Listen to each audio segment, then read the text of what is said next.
আসসালামু আলাইকুম বন্ধুরা, সবাইকে শুভরাত্রি। আশা করি সবাই ভালো আছেন, যে যেখানে আছেন অনেকটা সুস্থ রয়েছেন, ভালো রয়েছেন। বাংলার মুখ 24.com। যদি ভিডিওটি ভালো লাগে চ্যানেলটিকে সাবস্ক্রাইব করে পাশে থাকবেন নতুন নতুন ভিডিও পাওয়ার জন্য। আজকে দেখতে পাচ্ছেন ঢাকার কুড়িল চৌরাস্তার রাস্তার পরিবেশ। প্রতিনিয়ত ট্রাফিক যানজট বেড়েই চলেছে। অন্য অন্য দিনের থেকে আজকে একটু গরমটা বেশি রয়েছে। আপনারা দেখতে পাচ্ছেন বিভিন্ন রকম গাড়ি ঘোড়া রয়েছে, বিভিন্ন রকম পরিবহন রয়েছে। অনেকজন আছে জীবনের ঝুঁকি নিয়ে রাস্তা দৌড় দিয়া পারাপার হয়। আমরা এই কাজটা কখনো করব না।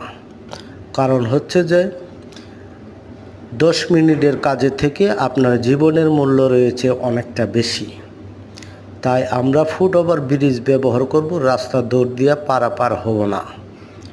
নিজে সতর্ক থাকব, অন্যকে সতর্ক করব। ধীরে ধীরে বাড়ছে করোনা ভাইরাস। চলার পথে আমরা প্রতিনিয়ত মাস্ক ব্যবহার করব।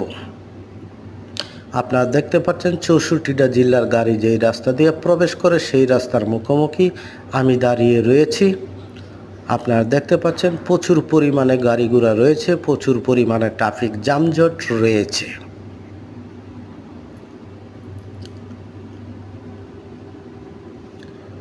ঢাকা থেকে এই ট্রাফিক যানজট সরানো অসম্ভব।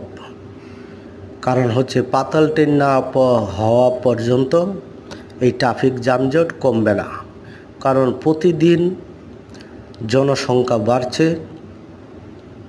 এবং প্রতিদিন পরিবহন গাড়ি ঘোড়া বেড়ে যাচ্ছে। তাই এত ট্রাফিক যানজট দেখতে পাচ্ছেন।